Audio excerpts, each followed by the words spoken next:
Assalamualaikum warahmatullahi wabarakatuh. Alhamdulillahirabbil alamin wa bihi nasta'inu ala umuri dunya waddin. Wassalatu wassalamu ala asyrafil anbiya'i wal mursalin sayyidina wa maulana Muhammadin sallallahu alaihi wasallam wa ala alihi wa ashabihi ajma'in. Wa ba'du. Faqad qala Allah ta'ala bismillahirrahmanirrahim. Yarfa'illahu alladhina amanu minkum walladhina utul ilma darajat. Wa qala an-nabiy sallallahu alaihi wasallam man yuridillahu bihi khairan yufaqihu fid din.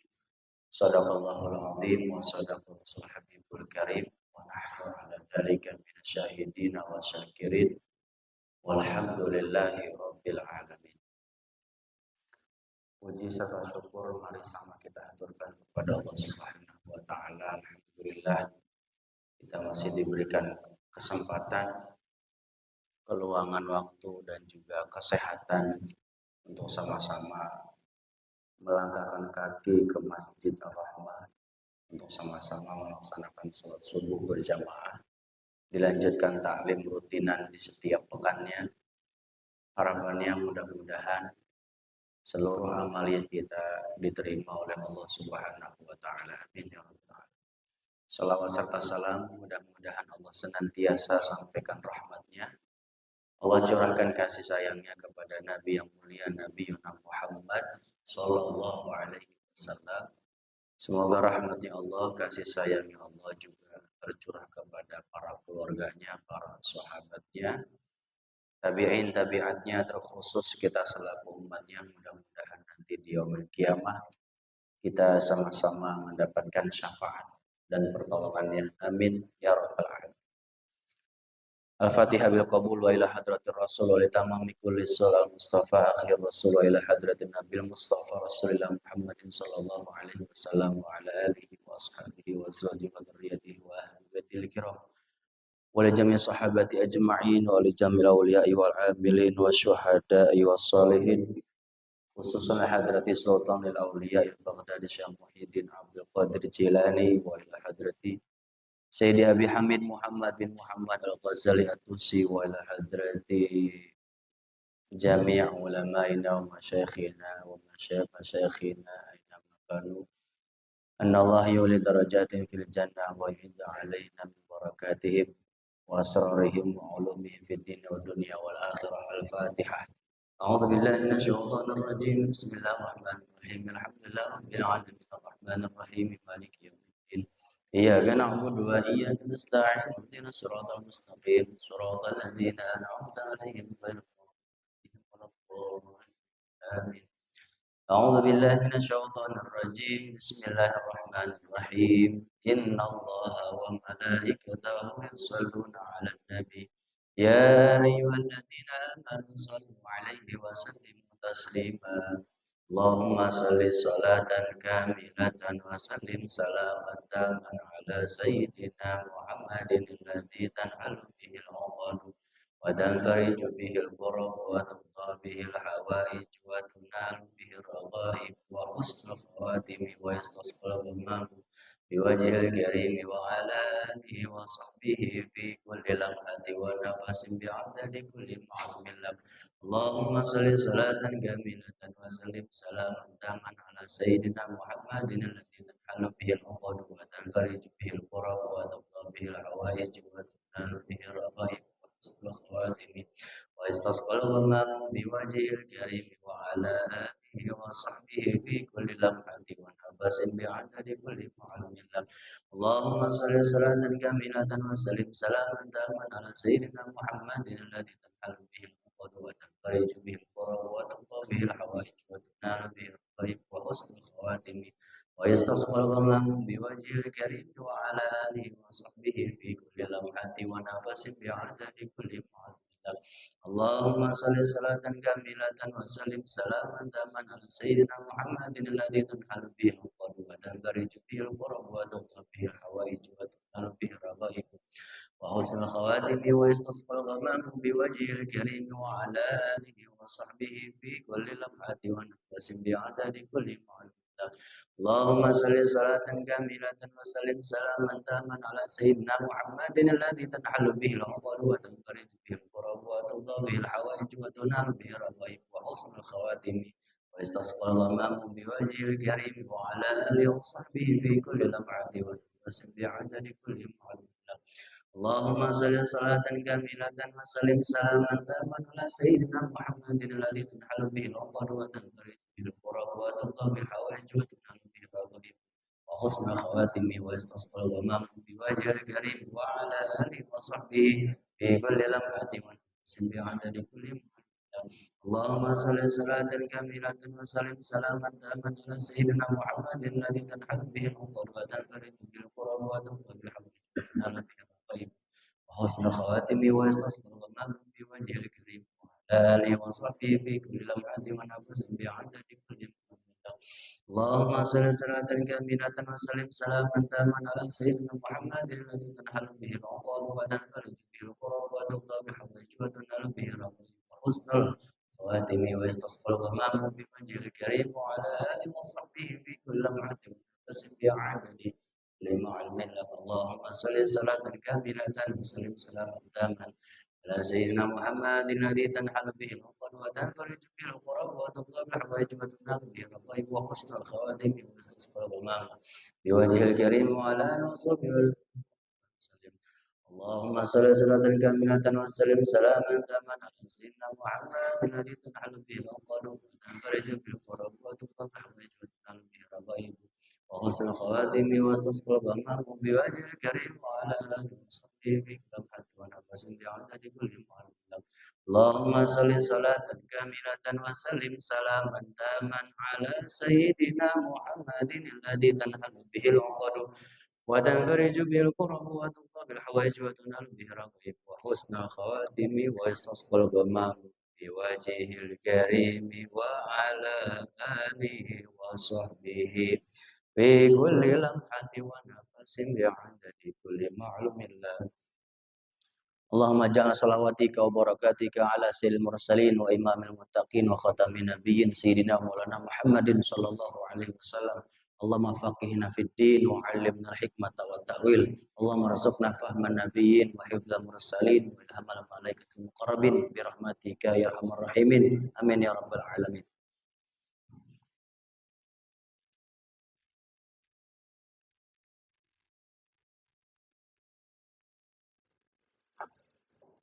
Bismillahirrahmanirrahim. Qala al-muallif rahimahullahu taala wa nafa'na bihi wa bi ulumihi wa barakatihi amin ya rabbal alamin. Kana fi syahri Sya'bana fi tahwilil kiblati.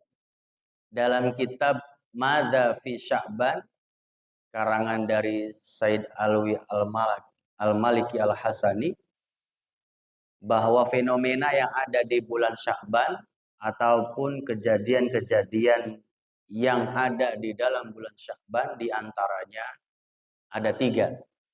Yang pertama adalah tahwilul kiblah, yaitu pemindahan arah kiblat.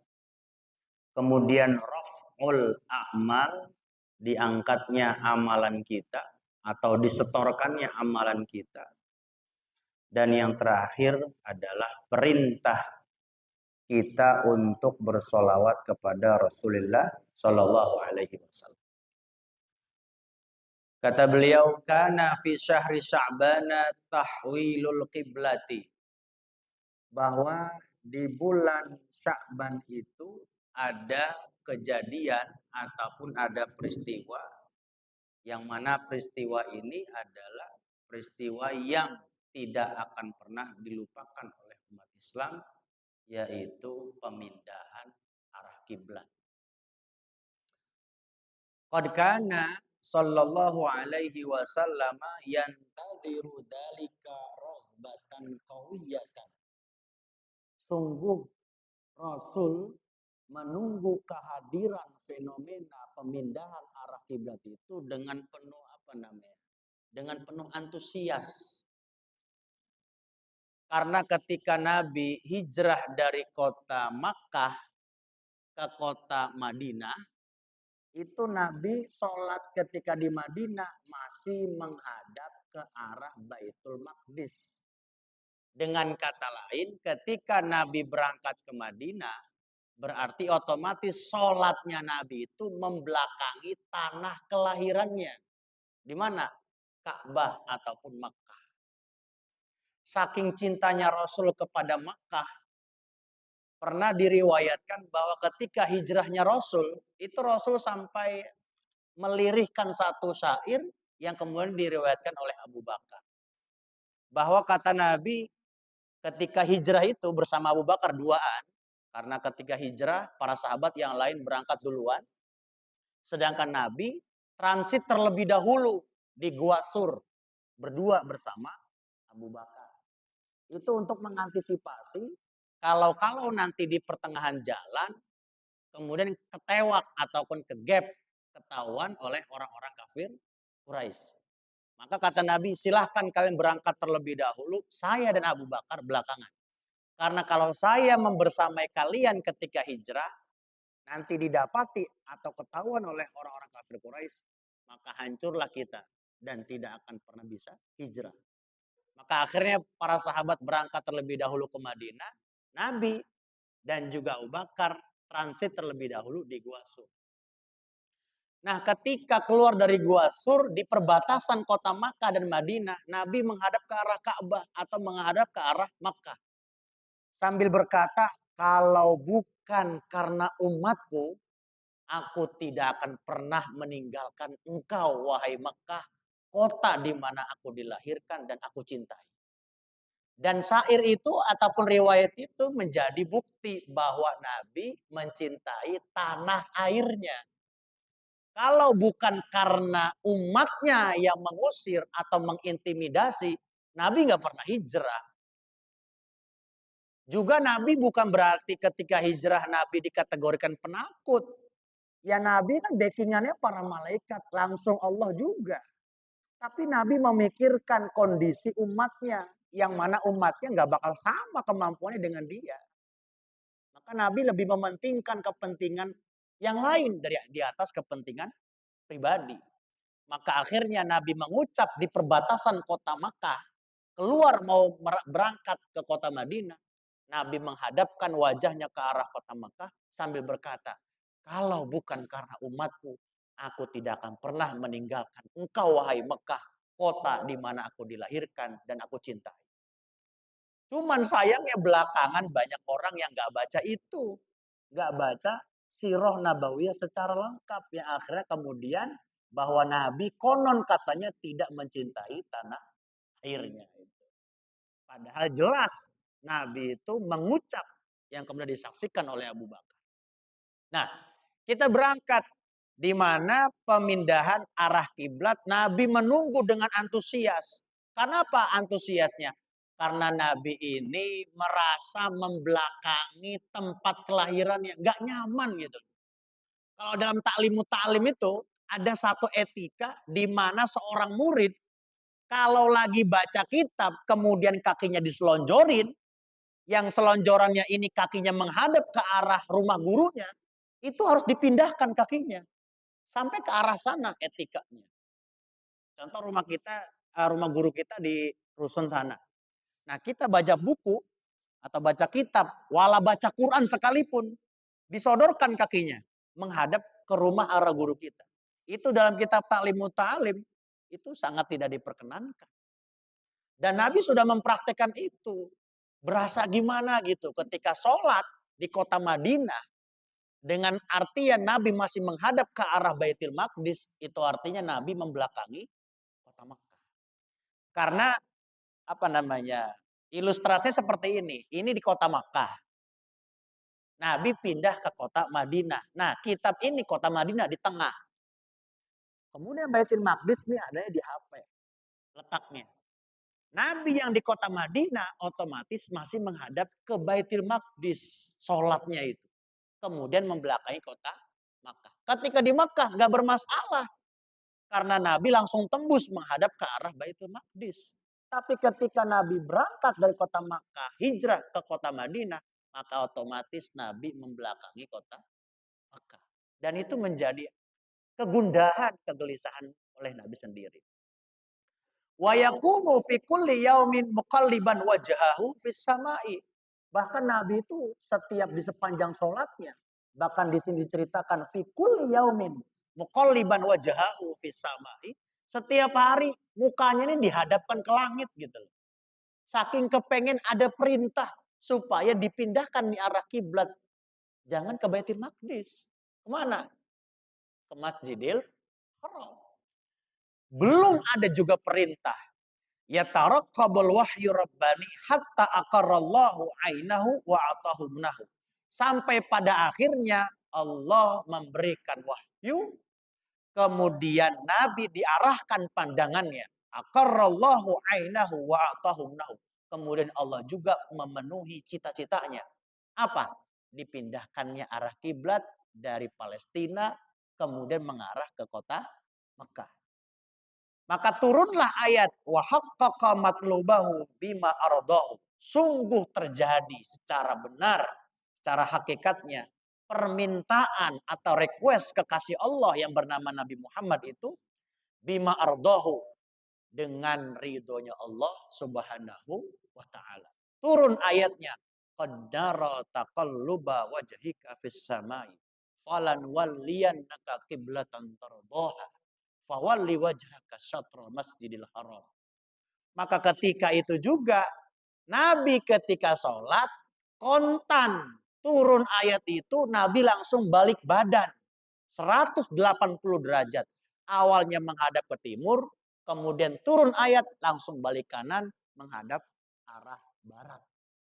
Itu artinya tempat di mana Nabi ketika itu sholat sampai sekarang masih diabadikan menjadi Masjid Qiblatain atau dinamakan Masjid Dua Arah Kiblat yang sampai sekarang masih ada. Cuman ditutup atau ditiraikan. Itu sebagai momentum ataupun petilasan di mana Nabi ketika sholat kemudian turun perintah dipindahkannya arah kiblat. Itu artinya Nabi balik kanan itu. Kemudian qala Abu Hatim Al-Bisati. Ini pendapat ulama yang dikutip oleh Said Alwi Al-Maliki. Shallallahul muslimuna ilal baitil maqdis. Salatnya orang-orang muslim ilal baitil maqdis, ke arah Baitul Maqdis, sab'atu asyara syahran wa salasatu ayyamin. Itu berlangsung selama berapa? 17 bulan 3 hari. Jadi ketika dari hijrah dari kota Makkah ke kota Madinah, itu 17 bulan 3 hari masih nunggu. Jadi nggak langsung dari ketika hijrah dari kota Makkah ke kota Madinah, nggak langsung ngadep ke Makkah, masih menghadap ke Palestina. Nunggunya berapa bulan? Sab'atu asyara syahron wa salasatu ayyamin. 17 bulan 3 hari.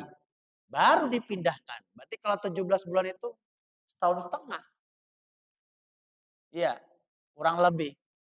Itu setahun 4 bulan gitu, atau 3 bulan. Itu artinya bahwa Nabi menunggu wahyu sama seperti wahyu pertama turun kepada wahyu kedua. Itu juga sama setahun setengah. Jadi dari ayat pertama Iqra bismi rabbikal ladzi khalaq sampai turun ayat kedua ya ayyuhal muddatsir qum fa'andzir. Itu jaraknya 1 tahun setengah. Makanya Nabi itu was-was. Ini kira-kira Jibril serius nggak ini ngasih wahyu? Kok ngasih Iqra di Gua Hiro kemudian hilang begitu aja? Kayak orang ngasih harapan, harapan palsu kan begitu. Penuh harap. H2C kalau kata anak sekarang. Harap-harap cemas. Ini beneran Jibril bukan kemarin di Gua Hiro. Kok nggak datang lagi gitu loh. Makanya baru turun ayat. Wahyu yang kedua, ya ayyuhal muddatsir, itu tenggat waktunya 1 tahun setengah. Persis sama ketika pemindahan arah kiblat. Kalau kita kayaknya nggak sabar gitu. Pengen buru-buru aja gitu ya. Wadalika anna kudumahu al-Madinah kana yaumal isnaini lisnatai asrota lailatan khalat min syahri Rabiul Awal. Jadi kedatangan Nabi di kota Madinah itu pada hari Senin lisnatai asrota lailatan pada malam ke-12. Bulan apa? Min syahri Rabiul Awal, pada bulan Rabiul Awal. Jadi hanya Nabi yang persis waktunya semua sama. Lahirnya Senin, diturunkan wahyu pertamanya Senin, hijrahnya juga Senin, bahkan wafatnya juga Senin. Kita nggak bisa request begitu. Anak mau lahiran, tanggal cantik, 6 bulan 6 2006. Keburu mati kan gitu. Ini apa? Di luar prediksi. Yang bisa dengan pas itu hanya Nabi Muhammad Shallallahu Alaihi Wasallam. Kalaupun manusia itu banyak akal-akalannya. Ada anak mau lahiran, HPL-nya hari perkiraan lahirnya tanggal 20. Karena pengen ngambil tanggal cantik, biar jadi 17 Agustus. Dimajuin. Jadi 17 udah dibelek, disesar. Supaya apa? Supaya pas 17 Agustusan. Nah ini menjadi apa namanya? Menjadi akal-akalan bulus dari manusia gitu. Nah, karena yang pas itu hanya baginda Rasul Shallallahu Alaihi Wasallam. Wa amarahullahu azza wa jalla bistiqbalil Ka'bati yaumas sulasa lin nisfi min Sya'bana.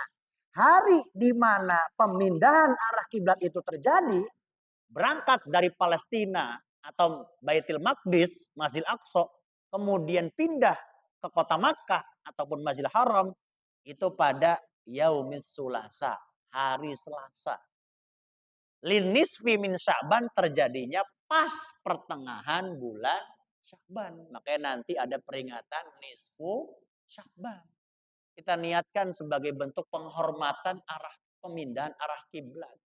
Karena konon cerita riwayatnya itu sebagian orang-orang Yahudi kolot yang ada di kota Madinah itu, mereka mengolok-ngolok umat Nabi Muhammad dengan bahwasannya menyamakan dengan syariat mereka. Kata orang Yahudi, buat apa ikut Muhammad? Kalau syariatnya masih sama. Apa? Ibrahim alaihi salam. Untuk apa ikut Muhammad? Agama yang baru. Tapi kalau kiblatnya masih sama. Kemana? Yerusalem, Palestina. Akhirnya orang-orang Islam yang ada di kota Madinah mulai apa? Mulai goyah. Makanya Nabi itu tadi kawiyatan atau rohbatan kawiyatan. Antusiasnya sangat-sangat gitu. Khawatir kalau nanti terlalu lama, nih umat semakin tergerus karena ikut arus, diolok-olok atau diprovokasi oleh orang-orang Yahudi. Ya. Maka pemindahan arah kiblat itu terjadi pada hari Selasa pas di pertengahan bulan Sya'ban.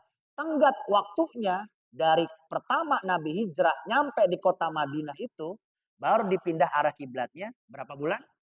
17 bulan 3 hari. Ini kan nanti yang bermain adalah ahli falak nantinya kan. 17, 3. Jangan dipakai buat togel. Repot. Kalau dulu orang pada pakai begituan. Jadi preman-preman malah nanya tentang mimpi nomor kepada Pak Kiai. Pak Kiai, semalam saya mimpi nomor sekian. Wah, kayak begituan ditanya Kiai kan. Itu yang pertama, ya. Adalah fenomena tentang pemindahan arah kiblat. Yang kedua adalah raf'ul a'mal. Di bulan Sya'ban adalah peristiwa di mana disetorkannya amalan kita kepada Allah Subhanahu wa taala. Nah, Rasul pernah ditanya, "Ya Rasulullah, lam aroka tasumu min syahri minas syuhuri ma tasumu min Sya'bana." Rasul ketika ditanya, "Ya Rasul, saya nggak pernah lihat engkau kalau puasa dalam satu bulan berbeda dengan bulan-bulan yang lainnya kalau engkau berpuasa di bulan Sya'ban. Kalau di bulan yang lainnya paling Senin, Kamis, sama 3 hari Ayyamul Bid. Selesai, udah. Berarti selama sebulan cuma berapa hari? Berarti Senin, Kamis ada sebulan, ada 8. Berarti udah 8. Kemudian tambah 3. Berarti cuma 11 engkau puasa. Kalau di bulan-bulan yang lain.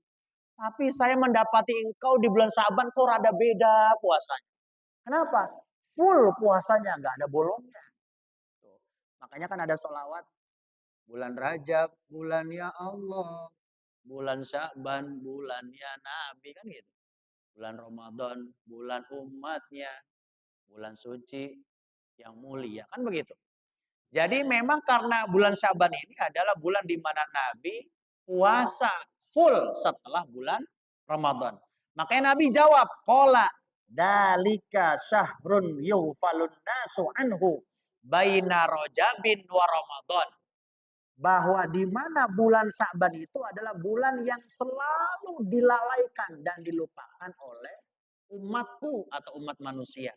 Karena Sa'ban itu letaknya adalah antara Rajab dan bulan Ramadan. Orang kalau Rajab udah pasti tahu ada Isra Mi'raj. Kalau Ramadan udah pasti tahu ada perintah apa? Puasa. Tapi banyak orang yang nggak tahu fadilah keutamaan di bulan Sya'ban. Karena di dalam Sya'ban yang pertama tadi pemindahan arah kiblat dan yang kedua adalah disetorkannya amalan kita di hadapan Allah Subhanahu wa taala. Maka dari itu kata Nabi, wa huwa syahrun turfa'u fihil a'mal ila rabbil alamin wa ahabbu an yurfa'a amali wa ana shaimun. Kata Nabi, bulan Sa'ban itu adalah bulan diangkatnya amalan kita ila rabbil alamin ke hadapan Tuhan yang Maha Penguasa seluruh alam. Wa ahabbu atau wa uhibbu dan aku lebih suka an yurfa'a amali ketika amalanku diangkat dan disetorkan di hadapan Allah wa ana shaimun aku sedang dalam keadaan puasa. Jadi Rasul tuh sangat senang kalau pas lagi diangkat amalnya disetorkan masih dalam keadaan hal yang kebaikan atau hal yang positif. Makanya substansi hal riwayat seperti ini kemudian masuk kepada ranah kegiatan kita. Maka dikatakan orang nanti wafat akan dilihat bagaimana kesehariannya. Makanya kalau kita ngelihat di CCTV masjid, ada orang yang ketika sujud tiba-tiba tepar gak taunya mati. Itu artinya apa? Kesehariannya dia mampu mendawamkan sholat berjamaah. Bisa jadi. Dan itu yang kita inginkan. Hanya pengen doang. Pada prakteknya sangat susah. Nah, Rasul itu sangat. Itu Rasul yang udah dijamin surganya oleh Allah. Ditutup nerakanya oleh Allah. Tapi masih berharap amalannya ketika disetorkan ke hadapan Allah. Lagi keadaan puasa. Nah kalau kita ini gimana ceritanya? Kira-kira siap nggak kalau lagi mati? Pas lagi minuman keras kan nggak mau kita. Kepengen kita ini diangkat amalnya di hadapan Allah, diangkat nyawanya oleh Israel, kita dalam keadaan hal yang baik. Apakah lagi sholat, apalagi puasa, apakah lagi ngaji, itu harapan kita. Karena doa yang paling mahal adalah kita minta husnul khatimah. Allahumma inna nas'aluka husnal khatimah wa na'udzubika min syarril aqibati wa su'il khatimah yang harus kita dawamkan di akhir sujud sholat kita. Supaya kita diwafatkan dalam keadaan yang baik. Amin ya Rabbal. Su'ilan Nabi. Nabi pernah ditanya. Ayyus sawmu afdalu ba'da Ramadan ya Rasulullah. Ya Rasul, puasa apa yang paling afdal, paling utama setelah bulan Ramadan? Apa Rasul jawabnya? Qala Sya'ban. Rasul jawab, bulan yang utama setelah Ramadan yang digunakan untuk puasa adalah bulan Sya'ban. Kenapa sebabnya? Li ta'zimi Ramadan, karena hormat dan takdim untuk menyambut bulan suci Ramadan. Makanya menjelang Ramadan ada namanya targhib wa tarhib Ramadan. Supaya kita benar-benar siap dalam menghadapi segala rangkaian amalia ibadah di bulan suci Ramadan. Itu yang kedua. Yang terakhir hadirin jamaah yang dirahmati oleh Allah Subhanahu wa taala, setelah pemindahan arah kiblat, kemudian peristiwa yang kedua adalah diangkatnya amal ibadah kita di hadapan Allah, dan yang ketiga adalah Sya'bana syahrus sholati 'alan nabi sallallahu alaihi wasallam. Bahwa di bulan Sya'ban adalah bulan di mana bulan diperintahkannya membaca sholawat kepada Nabi Muhammad Sallallahu Alaihi Wasallam. Maka tadi diawali pengajian kita dengan membaca sholawat Nariyah sebanyak 11 kali. Kalau kita rutin, mudah-mudahan rizki yang Allah berikan, kita bisa cukup dalam menjalani segala rangkaian ibadah kepada Allah, dan juga mudah-mudahan kita dihindarkan dari segala mara bahaya musibah. Salawat nariyah bukan berarti salawat neraka. Kan ada orang yang menerjemahkan salawat nariyah, nar, berarti neraka, berarti salawat kenerakaan. Bukan. Itu supaya justru kita diselamatkan dari api neraka dan juga dari segala rangkaian musibah. Kemudian wal amru bis salati ala nabi sallallahu alaihi wasallam fis sanati saniyati minal hijrati. Diperintahkannya kita membaca sholawat kepada Nabi itu terjadi pada tahun kedua minal hijrati setelah hijrah. Jadi kalender hijriyah yang kita hitung sekarang itu 1445. Itu dihitungnya mulai dari hijrah Nabi dari Makkah ke Madinah. Sebagian ada yang berpendapat dihitungnya dari lahirnya Nabi. Ada lagi berpendapat dihitungnya ketika Nabi menerima risalah wahyu pertama. Tetapi yang paling valid dan paling sahih, arjahul qaul atau pendapat yang paling rajih adalah ketika Nabi hijrah dari kota Makkah ke kota Madinah. Nah, itu terjadi pada tahun kedua setelah hijrah. Fi lailatul Isra, sebagian ada yang mengatakan itu perintahnya terjadi pada malam Isra wal Mi'raj. Itu pendapat lain. Wasairul ibadati amrullahi ta'ala atau amarallahu ta'ala ibadahu biha. Jadi seluruh ibadah yang Allah perintahkan kepada hambanya, Allah nggak ngelakuin. Allah nyuruh kita sholat. Wa aqimus sholata wa atuz zakah. Nyuruh kita sholat, Allah nyuruh kita zakat. Tapi Allah sholat nggak? Enggak. Allah nyuruh kita zakat, Allah zakat nggak? Enggak. Tetapi wa amma sholatu ala nabi sallallahu alaihi wasallam faqad sallallahu alaihi binafsih. Tapi berbeda dengan perintah solawat. Karena solawat itu ketika Allah memerintahkan kepada hambanya, faqad sallallahu alaihi binafsih. Maka sungguh Allah sudah lebih dulu melakukan membaca solawat dengan zatnya kepada Nabi Muhammad sallallahu alaihi wasallam. Makanya ayatnya pertama tadi apa? Innallaha wa malaikatahu yusalluna ala nabi. Sesungguhnya Allah dan para malaikatnya yusalluna bersolawat ala nabi kepada Nabi Muhammad sallallahu alaihi wasallam. Itulah karismatiknya Nabi Muhammad. Kalau di Quran nggak langsung disebut namanya. Kalau yang lain disebut namanya ya Ibrahim, ya Nuh, ya Musa. Tapi kalau Nabi Muhammad tidak ada ya Muhammad. Tapi ya ayyuhan nabi. Atau innallaha wa malaikatahu yusalluna 'alan nabi. Itu saking spesialnya panggilan Allah kepada kekasihnya. Makanya ada lafaz Allah, sampingnya ada lafaz Muhammad. Itu artinya ketika Nabi Adam berbuat dosa, kemudian berharap ampunan dari Allah, Nabi Adam bertawassul menggunakan asma Muhammad sallallahu alaihi wasallam. Ditanya oleh Allah, Adam, kenapa kamu memohon ampun kepadaku dengan membawa nama Muhammad? Emang kamu tahu Muhammad itu siapa? Apa kata Nabi Adam? Saya memang tidak tahu ya Allah Muhammad itu siapa. Tapi saya yakin, berkeyakinan bahwa siapapun nama yang bersanding bersama dengan namamu, pasti dia adalah makhluk yang paling mulia. Makanya kalimatnya la ilaha illallah Muhammadur Rasulullah. Jadi setelah kalimat Allah langsung disusul dengan kalimat Muhammad. Kata Nabi Adam udah pasti ini makhluk mulia. Kenapa? Namanya disandingkan berjejer bersatu barisan bersama Allah Subhanahu wa taala. Akhirnya Nabi Adam diampuni oleh Allah barokah nama Muhammad sallallahu alaihi wasallam. Sehingga doa yang disampaikan dan dicetuskan dilafadzkan oleh Nabi Adam sampai sekarang kita masih baca. Rabbana ya Rabbana zalamna أنفسنا وإن لم تغفر لنا وترحمنا لنكونن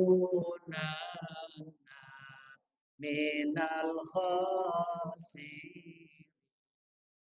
Doa yang paling tua adalah doa tadi. Rabbana dhallamna anfusana.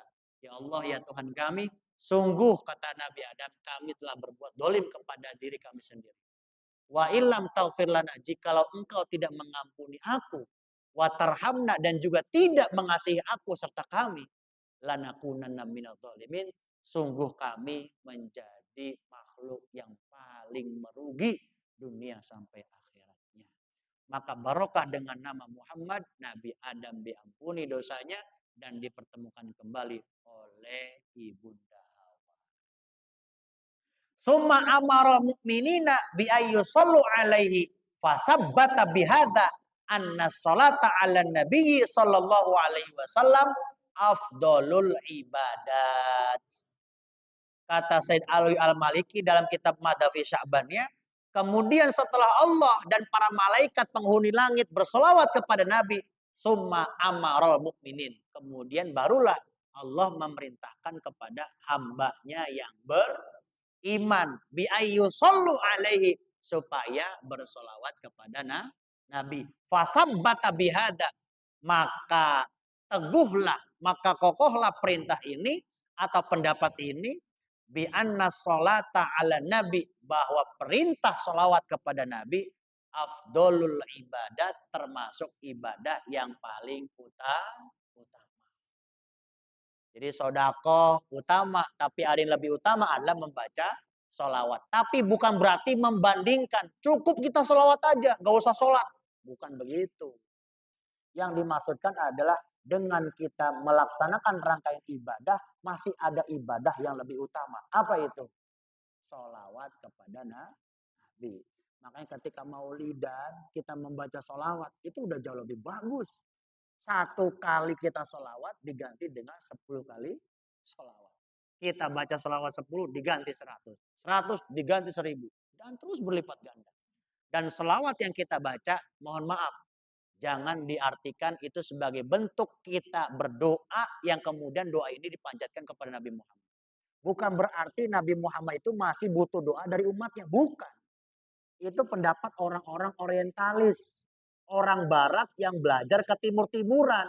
Mereka mengkritisi tentang sholawat kepada Nabi. Itu artinya Muhammad masih belum selamat katanya. Kenapa? Masih didoakan oleh umatnya. Allahumma sholli ala sayyidina Muhammad wa ala ali sayyidina. Kalau Muhammad masih didoakan oleh umatnya, berarti Muhammad belum selamat. Kata siapa? Orientalis. Orang barat yang belajar ke timur-timuran. Tapi yang pada hakikatnya adalah sholawat yang kita baca itu adalah justru berbalik arah sebagai syafaat untuk kita. Nabi mah gak butuh sebenarnya. Justru kitalah yang butuh kepada Nabi. Karena Nabi Adam saja membawa dengan nama Muhammad, diampunkan dosanya oleh Allah Subhanahu wa ta'ala. Maka kata Sayyidina Umar, kalau kita berdoa kepada Allah, gak nyebut sholawat kepada Nabi, itu doa kita baina sama'i wal ardi. Gak diijabah oleh Allah dan juga gak disampaikan kepada orang yang berdoa. Kenapa? Karena ngegantung, gak disebut nama Muhammad. Jadi kalau sholawat, kalau berdoa, kita diantaranya pertama muji kepada Allah, 2 sholawat kepada Nabi, 3 mohon ampun kepada Allah. Baru setelahnya mau minta segala-galanya kita minta. Tapi etika pertamanya adalah hamdalah, muji kepada Allah, sholawat kepada Nabi, mohon ampun kepada Allah. Yang terakhir hadirin, wahakal Ghazali fil Ihya, dan ada cerita ini yang diceritakan oleh Imam Ghazali dalam kitab Ihya-nya. Ini masterpiece utamanya, yaitu Ihya Ulumuddin. Kata Imam Ghazali, kuntu aktubul hadisa wa usolli ala nabi fihi wala usallim. Jadi dalam satu riwayatnya Imam Ghazali ini lagi nulis karya kitab hadis, aktubul hadisa wa usolli, dan juga ini Imam Ghazali menulis kalimat sholawat wala usallim, tapi nggak menulis kalimat salam. Jadi Allahumma sholli ala Sayyidina Muhammad atau Allahumma sholli wasallim. Tapi Imam Ghazali tidak membawa kalimat wasallimnya. Apa yang beliau dapati? Faro'aitun nabiyya fil manami. Maka aku mimpi bertemu Nabi dalam tidurku. Fakola, Nabi ngucap. Jadi ketika nulis hadis, membaca sholawat, tapi nggak nyantumin salamnya. Didatengin sama Nabi. Itu Imam Ghazali. Kata Nabi, amma tutimmu sholata alayya fi kitabika fama katabta ba'da dalika illa sholaita wala salam. Jadi kata Nabi, kamu ini menyempurnakan kitabmu dengan membaca sholawat kepadaku, tetapi kenapa nggak ditulis sekalian antara sholawat dan salam? Makanya di mana kita kalau sholawat pasti ada salam, sama kayak doa kunut. Wa sallallahu ala sayyidina Muhammadin nabiyil ummiyi wa ala alihi wa sahbihi wa sallam.